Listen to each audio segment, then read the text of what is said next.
We also don't have tons of data sets that get as granular because we also have a problem with funding Black research.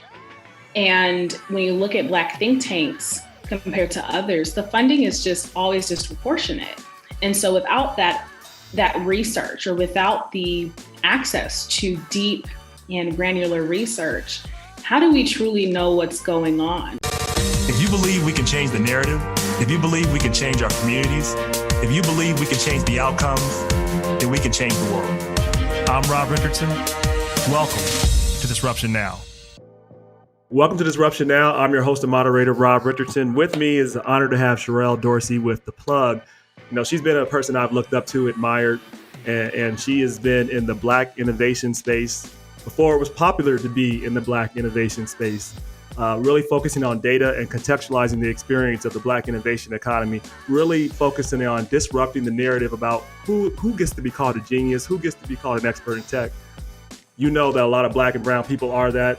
We just don't get the credit, we don't get the recognition, and that's why The Plug is needed. That's why she started it. And then she also has a new project that I'm very excited about, her podcast. I'm a fellow podcaster. Welcome to the podcasting space now. The Clark Street Project, which is named after where the Associated Negro Press started on 312 Clark Street in Chicago. Sherrell, welcome on. Thank you so much for having me. Excited to be here. Well, excited to have you here. And as I said, I've done a lot of these interviews in person, but now we don't do that as much. Thankfully, I was already doing virtual interviews too. And I look forward to this is our first time meeting virtually. We've talked over the phone. So it's great to at least kind of see each other via video, get to know each other, and look forward to further developing the relationship. I've looked at your career. It's very interesting, Sherrell. You have a very just broad experience. Like you can't really pin you in really one place, right? It's you've been a coder, you've been in marketing, you've been in fashion design, you've gone to Columbia. Like I'm like, okay, so to me, I can't really. You have all these pinpoints that somehow connect to what you're doing. So as an origin, I'm kind of curious. One of the questions I like to ask people, especially with somebody with such a varied background as you, what did you want to be growing up and what do you want to be now? That's such a great question. I think initially I really wanted to be a producer of Broadway shows. Interesting. Growing up, I was really into the arts. My mom was the person that always had us season tickets to the theater and ballet and what have you. And so in between learning coding and computer networking, I was also in dance, mostly tap, but also some other art forms. So I initially went to New York City for college because I was part of a tap company there. And so I thought I'd get to Broadway, I'd be like producing plays, what have you. And just along the way, you start to grow up and your world gets a little bit bigger as you start to experience it. I always knew that being an entrepreneur and having my own company was going to be the thing. Had always been a huge writer, and in college really got to flex some of those skills. Blogging became a pretty centralized platform. And that's really where I kind of started to hone in on, being a storyteller and trying to figure that part out. So I kind of fumbled my way through PR and marketing and working for different fashion companies and designers, and just really enjoying learning the sales and marketing process of how you build a brand and how you build a story around a line. And I think all of those skills were super imperative and have been super imperative for my work today. Right. I went to the Fashion Institute of Technology. I studied international trade and marketing for the fashion industry. And what you learn in fashion is the feeling that people get with design and how design dictates history, it dictates movement, it dictates who we are throughout time.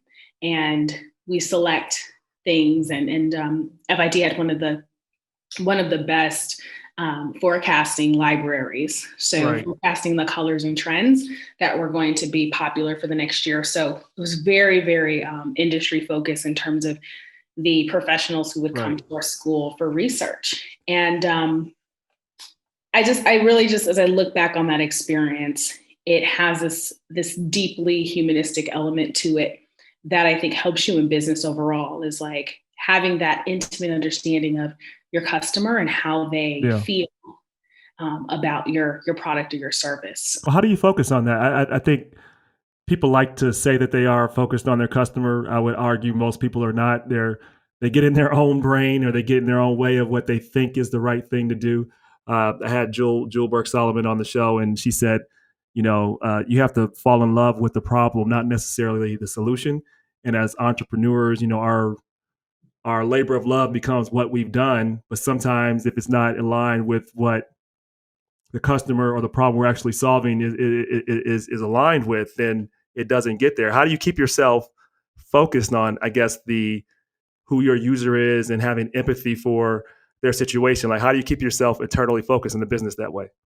That's such a great question. And with the plug truly sets itself apart in being a very niche focused space. It is, reporting on the Black innovation economy and really looking at trends and observing data and information and insights really about where we're going. And this morning I did some writing on just why data matters. And I think that data has been highly oppressive for us for decades. Absolutely. Told us so many different ways. Speak more into why data is a problem. That's one of my questions, but you got to it earlier. Why do you think? Yeah. Like I had a moment where it always feels heavy when we hear about the deficit, when we hear about our standing across health, education, housing, transit, food access, like outcomes, just across the board. We didn't have this 400-year head start. We didn't have infrastructure, policy, or resources that worked in our favor. And so we are dealing in the aftermath of what systemic and institutionalized and government sanctioned racism looks like. Yep. And it's hard and it's heavy. And it's not that it's not true. I just think that there's some incompleteness. Absolutely. A saying I like to say, Sherrell, is that, and I'm sure you've heard the saying, numbers don't lie, but liars use numbers. And how you use numbers, how you use data, we know.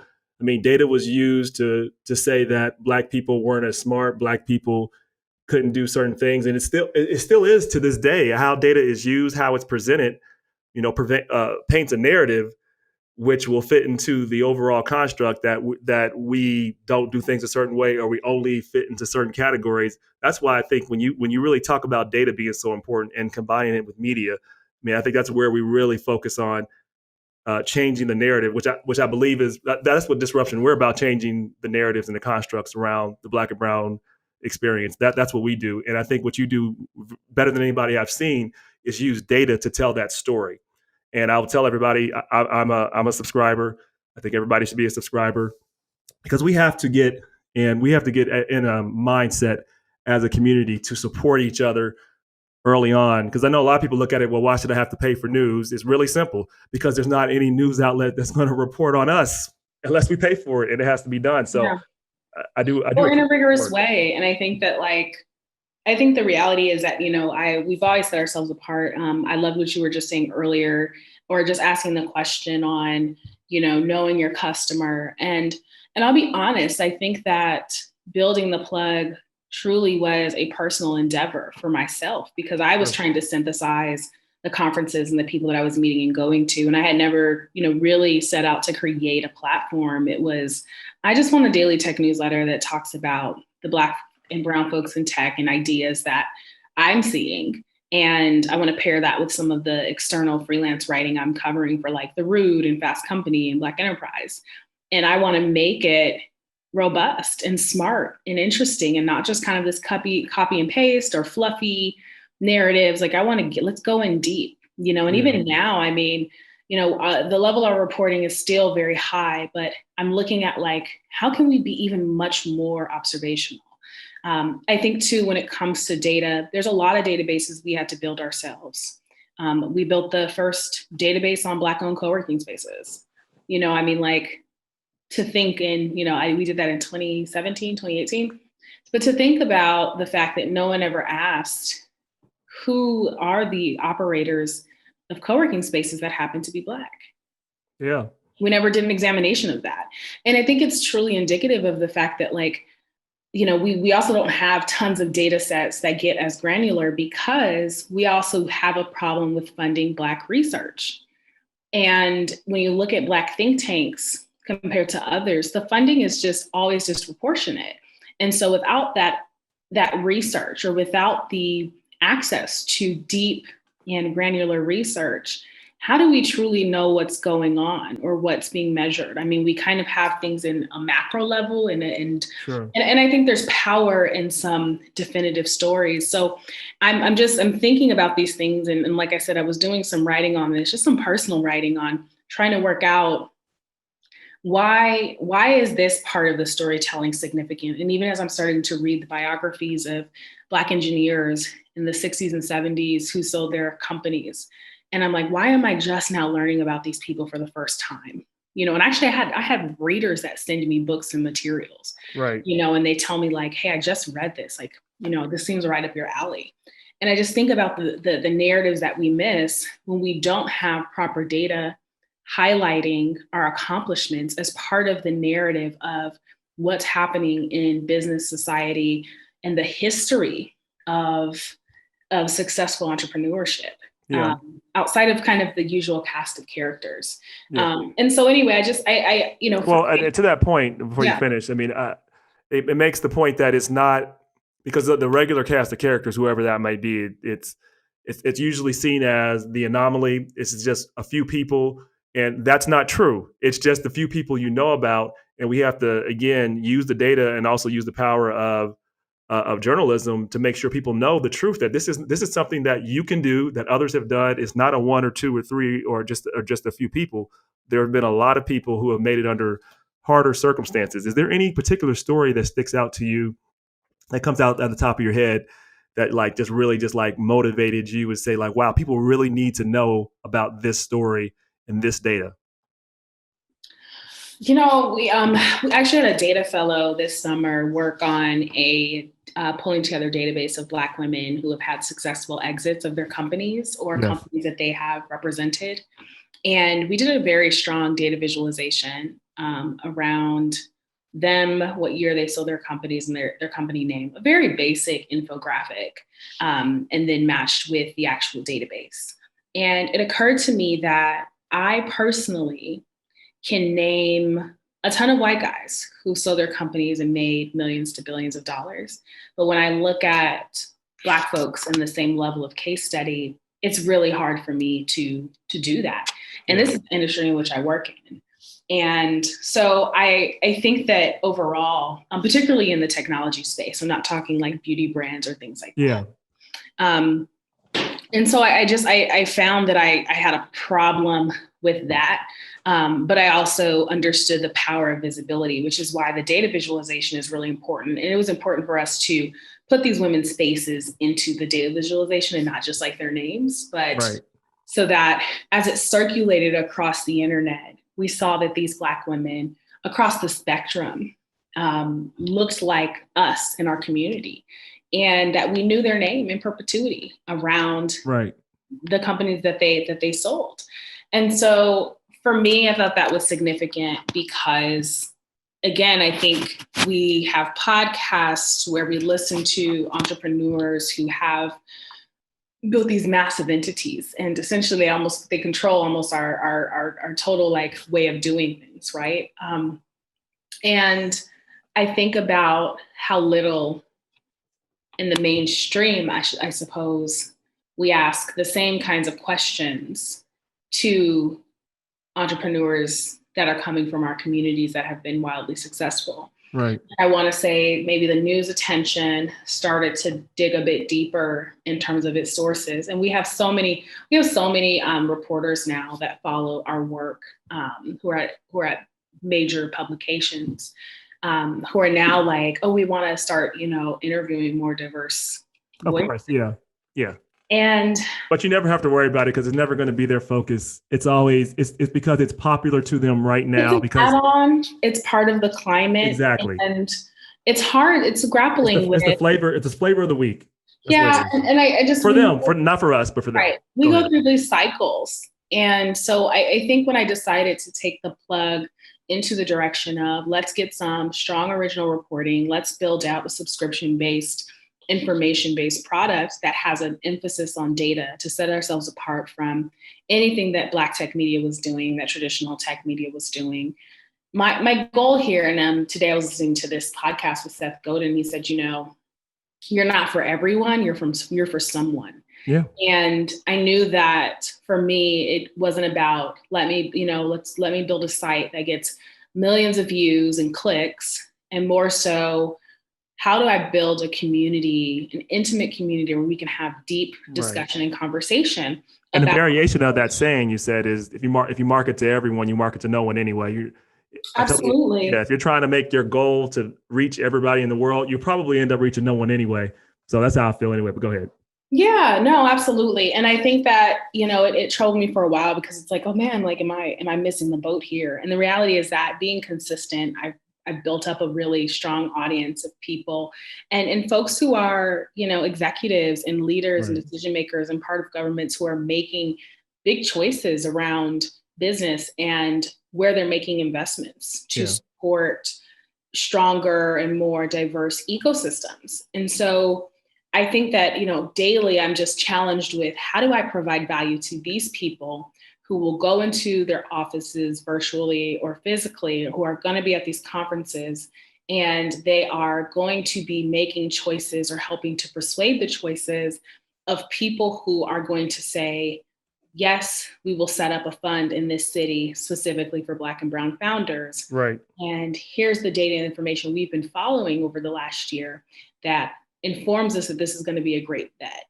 Or what happens. I'm curious. I want you to finish that, but I want to ask you a question that relates to consistency. It's easier to feel that way right now because you've had some success recently, but I'm sure there was a time when it felt like, is this ever going to work? How will we, or maybe not, you might have had it all together at the beginning. How will we make sure that, this turns into a model where I can not only eat, but scale? Talk about a moment when it just felt, maybe it was a low moment, maybe it was a huge setback. Can you think about that moment and how that has informed you to where you're at now to really help you grow? If it was a huge setback, it was something that didn't go as you had planned. Because we know every entrepreneur, particularly every Black entrepreneur, is having, not every, but most are having some type of struggle in that in some ways, and they can probably learn from your challenging moments and how you were able to pivot from it.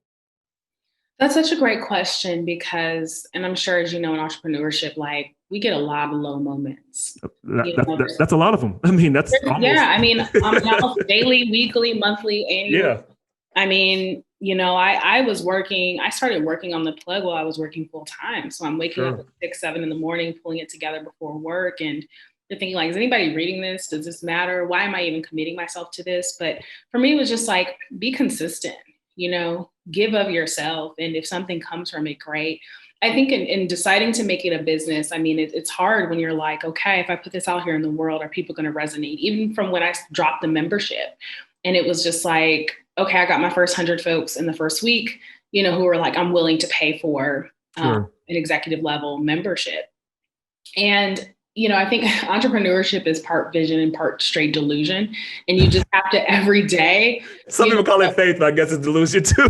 It's delusion. It's like, why would anyone decide to do this? Like, there are so many easier ways to make a living and to show up in the world. And I think that for the low points, I don't know that they're necessarily specifically tied to the business. I think sometimes it is the environment.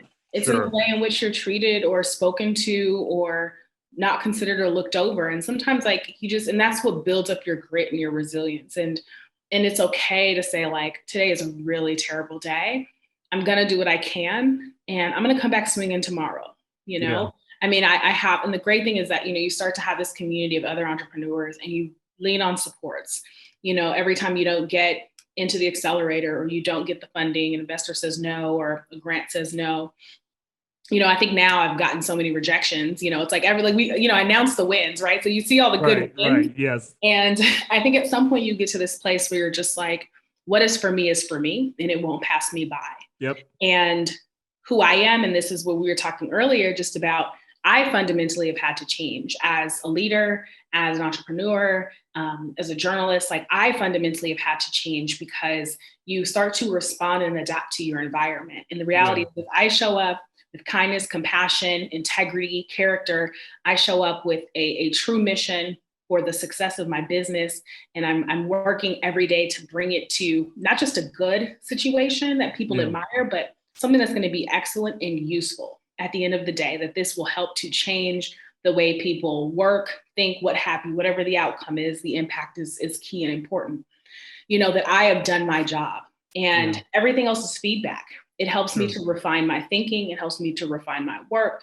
It helps me to refine, especially if I get a rejection and there's feedback attached to it, then that helps me to see, here's where my blind spot is, and I'm a solo entrepreneur, and I work with a lot of contractors. I'm making my first hire. I do as well. Yes. Yeah. So sometimes you don't get the benefit sometimes of having constant feedback and other people chiming in.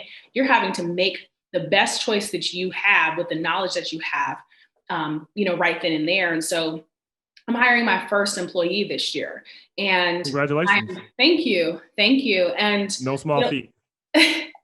Yeah, exactly. As you're responsible for someone else's livelihood, and you're responsible for creating a company culture that they can thrive in and do their best work. And you have to continue to step up as a leader. But yeah, I don't know if there's one specific moment. I will say that. If you don't have a moment, I have another follow-up question that might help with this. So. Yeah. This year's definitely been tough. Just mentioning, we chatted earlier, a lot of us have lost loved ones. Yeah, you and I both did. Yes. How have you responded? Like this is a good anchor, because I have some questions for about dealing with this moment of, you've obviously had some great highs, but lots of people are going through, myself included, anxiety in this moment.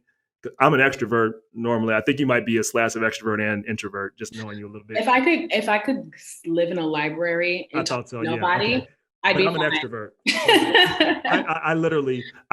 I like being to myself sometimes, but I also get energy. Like, you're a writer, I'm a speaker. Like I've been in front of many crowds. That's who I am. And so not having done this is also just not being able to travel normally and freely. And these are, I guess, 1% problems. Also lost somebody too, but they still get to you after a while. So how do you cope with when you go through a rut, when you go through some anxiety or some depression, which all of us, if we're honest, probably are going through somewhat in this moment? How do you deal with that and keep a way to move forward and keeping yourself anchored, especially at a time like this when there's a lot of pressure? It's a great question. I don't know that I have a perfect answer. I think the things I try to do is commit to myself and showing up for myself. Yeah. Sometimes I will cancel meetings that aren't important and try to push them to the next week so I can give myself some breathing room. I stay committed to therapy. I started with BetterHelp.com back in March at the height of the pandemic, and I talk to a therapist every week. And that is something that I am bullish about. It is, affordable therapy. I wish I need to more. Like, that's something that I think Black people in particular need to embrace counseling. There's nothing taboo about it. In fact, it's healthy. You got to keep yourself tuned. Yeah, you don't. It's a maintenance thing. You brush your teeth every day so that you don't get cavities and gingivitis. And so for me, it is that moment for myself where, as an entrepreneur, you're always giving. You are always giving to everybody. So this is the moment that someone gets to give to me. Right. And so that is my weekly commitment to myself. And some people do bi-weekly. I have friends who once a month just do check-ins. It just depends on who you are and what you need. Yeah. I've committed to moving my body every day. I'm a huge fan of Peloton right now, and Beyonce it's going to get bigger now for Black people. Yeah. Oh yeah. I have several friends who are like, yep, we're all doing, I have a friend coming over today. We're going to do the Beyonce yoga tonight. I'm really excited. but knowing that when I work out, it helps to take out some of that stress and anxiety. Sure. And so that, I can't stress that enough. Just this point, I religiously work out, and it's not for pure vanity reasons. It's because it actually anchors me. And it is more important in this environment where you're home more to do it, because it anchors me and I'm able to focus the rest of the day. And if for by some chance I don't work out, my whole mind and routine is messed up. Absolutely. Those things are important. A lot of people are into meditation. I am sometimes, but I journal, I read. I love to read the work of other people because they talk. What's your favorite? You got a top favorite book or two that all time? Not necessarily favorite books because or let's say books you recommend to people, just come at the top of your head. Like, yeah, there's right now I'm in the middle of reading Mindful Millionaire. okay. It's just really a resetting of values around how you approach money and management. I'm reading Proving Ground about the story of David Tarver, who was a pretty successful entrepreneur who sold his company years ago, Black Guy Out of Flint. What else? A lot of business books like Traction, Leapfrog, Yep. some other things in that manner are right now on the list. And so, some books I don't know. I don't know some of these books. These are good recommendations and good recommendations for the listeners. Just iron sharpens iron. It's always important to know some, what people are learning and gaining knowledge from in this environment too. Talking about anchoring, Sherrell. This has been, I think, a unique environment in terms of the amount of at least talk and attention to social equity, particularly around Black lives and Black equity. And I know I read growing up that there was a lot of impact in your life when it came to social impact activities from your family.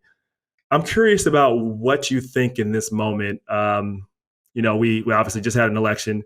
Thankfully, Trump lost.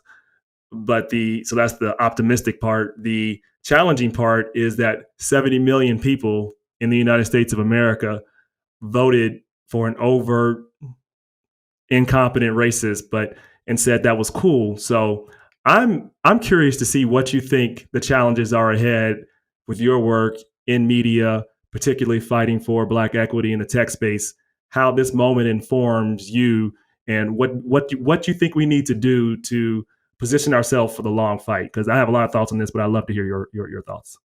That's such a great question because it's something that I'm constantly thinking about and chatting with friends. I think right now, like in Georgia, where I'm based, we have to really prepare for. I'm thinking about moving down to Georgia to help y'all work because I'm not serious. I mean, honestly, quite frankly, we need these wins in the Senate. And I think absolutely. Two contenders running right now are pretty phenomenal. I think that we have to definitely keep our eye on the prize from a policy perspective. I think, especially in the social media world, and even I think this is true even for the VC and entrepreneurship world, we're all kind of focused on this future projecting and like, let's tackle racial wealth inequality through apps and games and VC dollars. And the reality is policy and government actions have the greatest spread of change. Preach, sister, preach. Go ahead. And there's not enough venture capital money in the world that can solve for some of the ills that have generationally disenfranchised folks. I'm talking just clean water, not having lead in your home and low income housing. Like there's so many factors here. And so I think that we have to get as engaged as possible, truly backing candidates that have progressive policies and we know that are going to take Congress to task.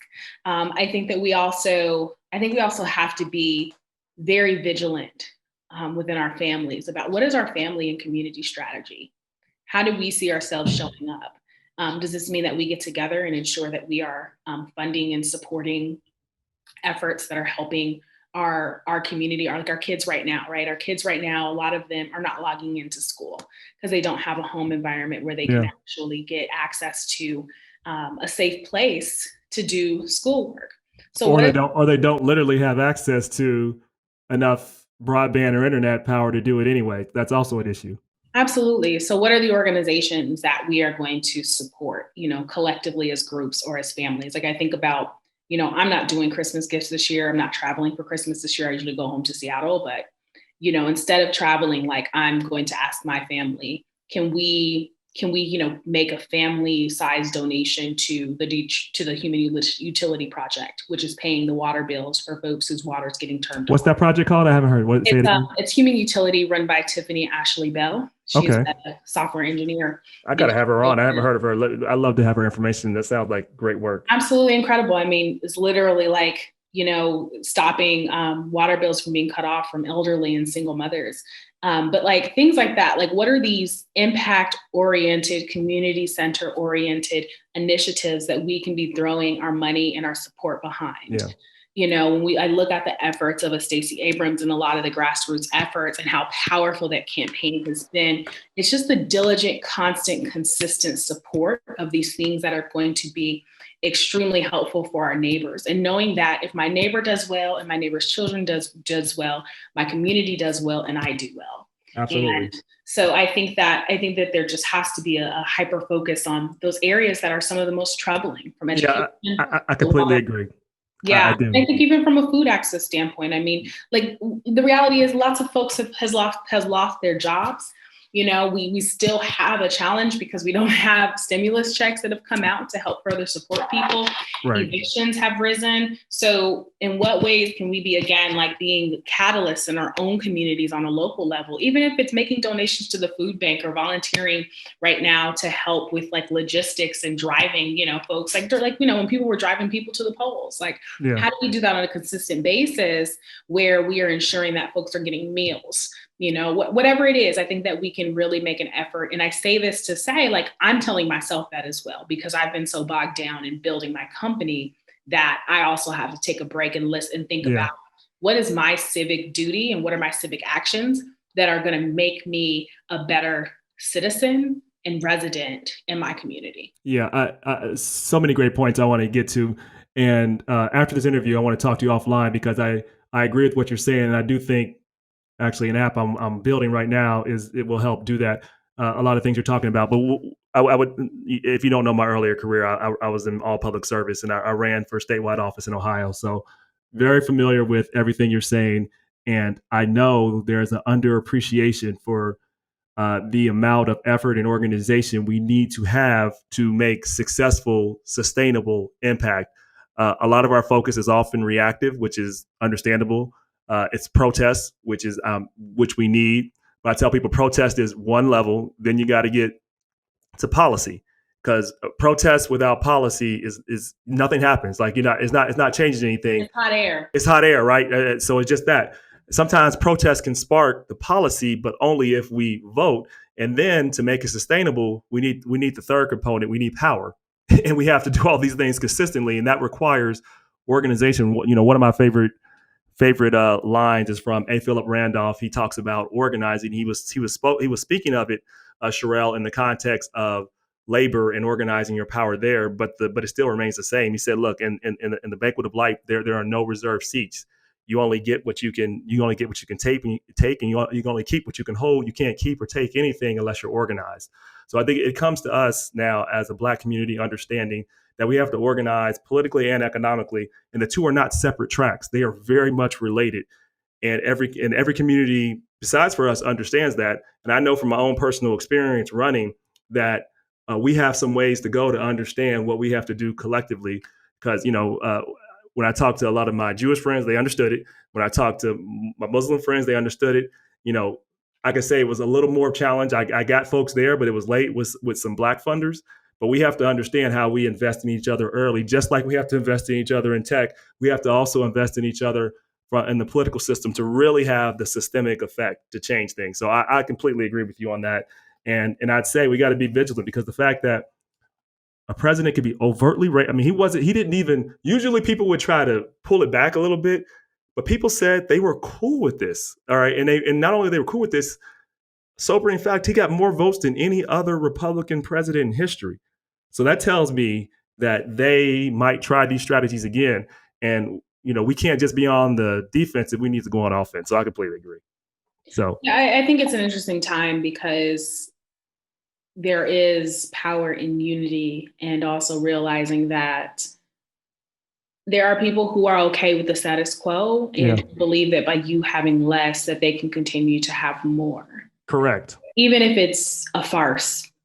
And by the way, it's always a farce. I mean, we have data. We have data on that, right? We have one of my favorite. Have you read Why Nations Fail? You read that book? I have not yet. Good book for you. It just talks about nations and structures, and you're a nerd like me. I say that as a compliment. But it talks about the structure of nations, and it really debunks all these myths about, oh, it's because of our great culture. No, it's because of the systems and the incentives that are in place, and they happen, not surprised, because of history and how they happen. So and I'll just get to the really short part of it. It talks about South America and North America as one example. South America, the economics are very different. There's a reason for that, because when Europeans came to South America, they just went there, extracted all the resources, and then put up this state that wasn't very stable. And then when they left, people just recreated that same thing, and the incentives were in place to have a not a very innovative culture, and it's very oppressive and repressive. In North America, even though we had slavery, it still had a lot more independent states, and people came here because they couldn't just make all the Native Americans do all the work. It was very different structure. They fought back, so they had to come here and do the work themselves, and then eventually they imported us as well. But it was a different structure, so they had more independence, and they set up a state that was more independent, and of course they end up fighting back. There's a reason for that over time, and when all that got together, it made that's why we were economically stronger. But a point here is very important. The South was always lagging behind the North because of how they treated Black people and because of slavery, and it actually brought down the economics of the whole area. The data proves that out. But the stories people tell themselves, that I am better, that I can feel better than you because society places me above you, doesn't help them. It just helps them feel better about themselves. But we have a lot of work to do in making sure we shape that narrative, and that also we don't believe it, because we know, even though 80% of Black men voted against Trump, more and more voted for Trump. And we need to make sure we're not adopting the narratives of the oppressor. I don't know how else to say it, but yeah, I think in general, like, breeding better candidates is the big task for the Democratic as well as the Republican parties and any independent parties. I think at the end of the day, like, we should definitely be free thinkers, but agreed. I don't know which candidates in general have been the best for Black folks since Kennedy, to be honest. Well, but I think it gets, and I don't want to go too far down this, we got a whole other conversation. The problem is also the obsession with presidential politics. Like, I ran for treasurer. Doesn't sound sexy, but I have the ability to lend billions and billions of dollars, determine where contracts go, make millions for people. But no, everybody's like, well, as treasurer, what do? You do a lot. You're the bank for the entire state. I mean, the same could be said for like the education, board of education. I mean, these people make very scathing. I mean, I don't know any public school education board that isn't a very hostile environment in terms of determining the future of schools and systems in a city or a state. And I totally agree with you. And I think that the call for us today is to get much more engaged, because we can't govern through an app. Like, that's just not no. Change us, because an app is an experience. An app, it can only work if it's an extension of the real work.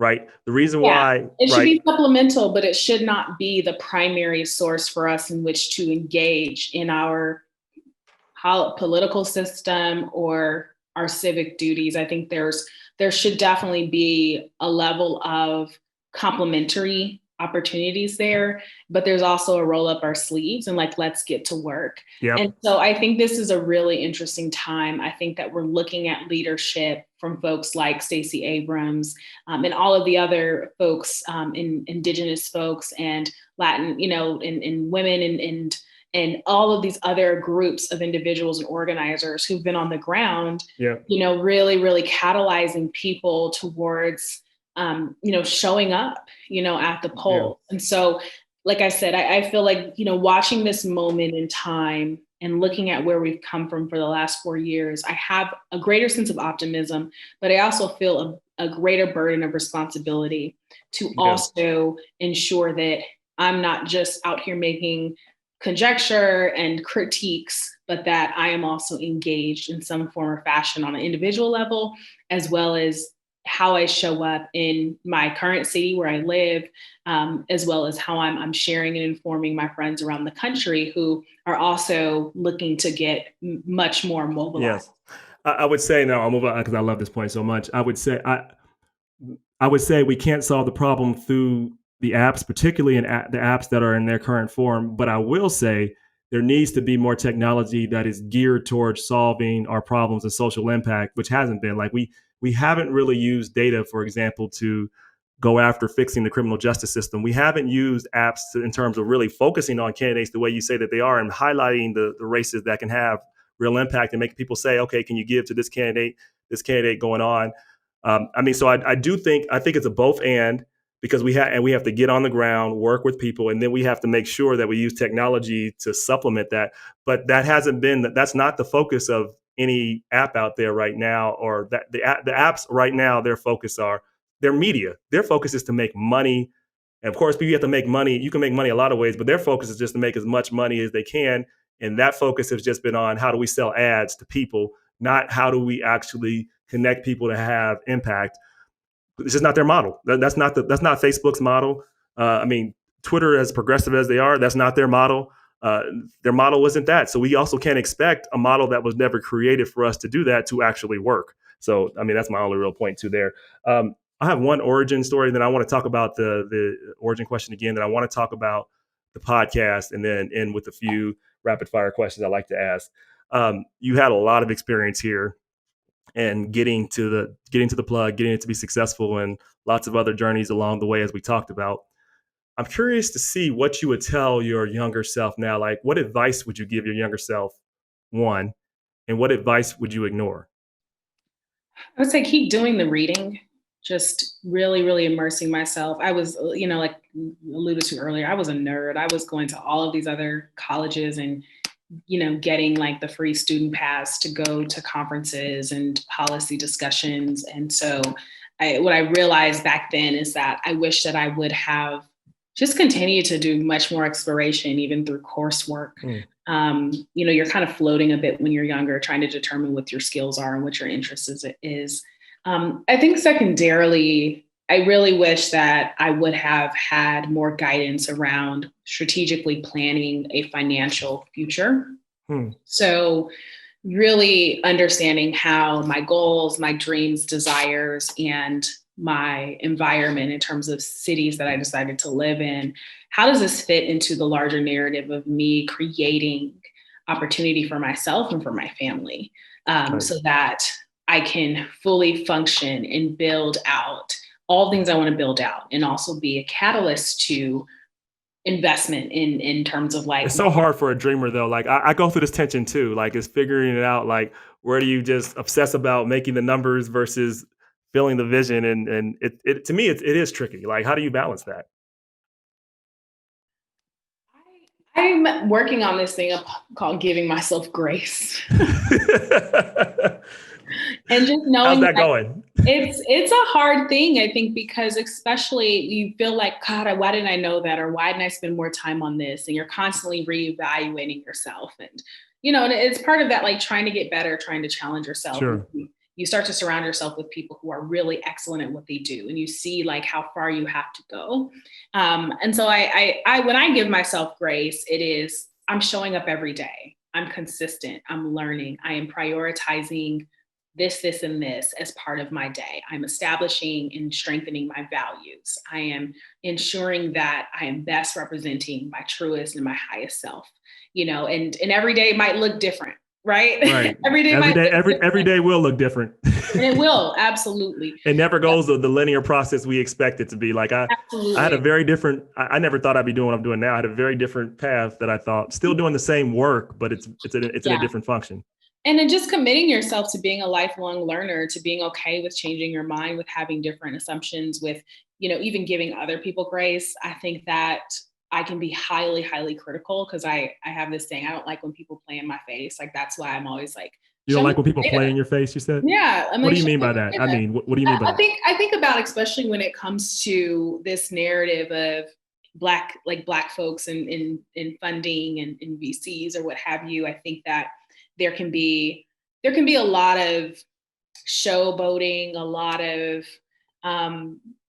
Do you mean from larger corporations and entities that pretend like they're doing something and just want to just say Black Lives Matter, and then entities, corporations, individuals, like I'm like, show me the checks and balances there. Oh yeah, you know what? A point you made. Sorry to interrupt you, but it sparked another question I wanted to bring up. Is that, and you and I are aligned on this in the universe completely about diversity and inclusion, and what they're. I've said on the show. The revolution will not be brought to you by diversity and inclusion training. It's not happening, right? I mean, that's not the method to really create a sustainable difference, but that's been the checkbox approach to things without any real measurables or really any real outcomes. What do you see needs to happen in that industry to make it real? Like, how do you want to challenge that industry and disrupt it? I just think that there needs to be more accountability and transparency at the end of the day. I think that it's not enough to have great platitudes and to just kind of designate people the king or queen or this like messianic figure of saving like Black capital. Yeah. I think we just have to have much more nuanced and honest conversations about the industry itself and its behavior. And at the end of the day, like I don't care if you think I'm the smartest person in the room. Like all of that stuff to me is distraction. At the end of the day, like I want people who want to just help build super dope businesses. Yeah. At the end of the day, like all this other fodder and stuff, it's just like, let's skip that, right? Let's skip that. Let's just go build dope things and then keep moving on and doing and creating great things in the world. So I always tell people if I ran an organization, when I get to whatever that is, if I won the treasurer's office, we weren't going to have a diversity and inclusion office. I didn't need it. I was going to be the leader and just hold everybody accountable to make sure that they're doing it because it's in the best interest of the state and it's the right thing to do. So I mean, you're right. It should be part of your culture, not, often I've seen there are some good, well-intentioned D&I directors, I'm sure, but often they don't have any power, money, and it's just platitudes, like you said. Yeah. Clark Street Project. Let's get to that a little bit. Tell me about the Clark Street Project and what you want, what that narrative's about, and what looks like success in terms of the impact you want to have with the Clark Street Project podcast. So the Clark Street Project is really a exploration of early Black internet entrepreneurs as well as Black journalism. What does that look like throughout history? Claude Barnett started the Associated Negro Press in 1912, and it truly was an interconnected network of Black-owned news publications, about 100 of them, 100 of them or more across the African diaspora. And the significance of that was super critical because when I learned about him, I was in J school. I didn't learn about it in class. I actually got a book from a professor and I had no idea that the Associated Negro Press existed. And the idea behind the project truly was about what has the evolution of Black journalism looked like? Why has that been significant to the way in which our businesses are covered? And then also sort of what are the challenges or the opportunities that have existed when Black journalists have also been able to do work around covering Black folks and Black business within mainstream spaces. And so I think that we sometimes lose the opportunity to honor Black journalists that have been on the line. Right. Telling our stories and bringing visibility to our work as well as our genius. And so it was very experimental. It was an opportunity. We got a great grant from the News Integrity Initiative out of the City University of New York Journalism School, the Craig Newmark School of Journalism. And I worked with some dynamic producers and creatives to build this together. And so we had an opportunity to talk to Black researchers, talking about the effect of Black tech Twitter. That being such a dynamic media platform for discovery and for learning, talking to folks who built like AfroLink and AfroNet in the early days of AOL Black Voices. And, we don't get to hear those origin stories because we're always focused on like the Googles, right? And exactly. But like there's AfroLink, like we were out here, So I remember Black Planet. I don't know how old you are, but Black Planet. Okay, good. Yeah, you're in my range. Okay. I was in high school on Black Planet, and the significance of these pre-Facebook, that was just for Black people. Yep. Absolutely. And so we wanted to just really shape this as part of this dynamic history around entrepreneurship and journalism. And I'm excited about the possibilities for the second season, but we have 4 very strong episodes. You do. I've checked them out. They are great. Yeah. I agree. Everybody go check it out. Everybody listen to the podcast. ClarkStreetProject.com. Absolutely. What do you think the future, and then I got rapid fire questions. What do you think the future of Black media is? I think they've obviously had lots of challenges. I think there are a lot of reasons for that. I hear some people blame Facebook and the social media atmosphere now. I think it's also, my perspective is also some failure to pivot and innovate too. And I know this dealing with, I've been working to try to get I've tried to get Black radio because I had a radio show must have been 7 years ago, working with Radio One. I said, here, I will start a podcast with you. Let's do it digitally. We can do it. I mean, now everybody does podcasts. I mean, but it's, and so I think there's a lot of reasons for it. But I think, what do you think's been the reason for, I guess, the decline lately? And what do you think the future is in terms of maybe more opportunities and in the horizon there? Journalism is hard. I think, the major platforms have sucked up most of the ad revenue that media was getting before. Of course, Black media getting a lot less in comparison to some of the larger publications. Yep. A slowness in terms of innovation, I think, is definitely a challenge. It's such an old industry. Yeah. And so you do have more of an old guard for some of the legacy publications. And so I know there's that frustration of making that transition. I think lots of legacy news before they got the talent in to help lead into a new direction just had a hard time with the pivots and really understanding how technology is affecting media. And so I don't want to say that it's just like a Black media problem. I think it's it's a media problem, definitely. Absolutely. And so in terms of future, I think, at the end of the day, you have these new entities that have popped up. You have like you're one of them. Yeah, absolutely. Myself, Tribe out of Chicago, Blavity and that team and Morgan Devon. I mean, they built something super incredible a few years ago that continues to thrive today. And I think that there's always going to be a new world order. And I think that, if some of the legacy publications aren't able to make that pivot, it's going to be a tremendous challenge.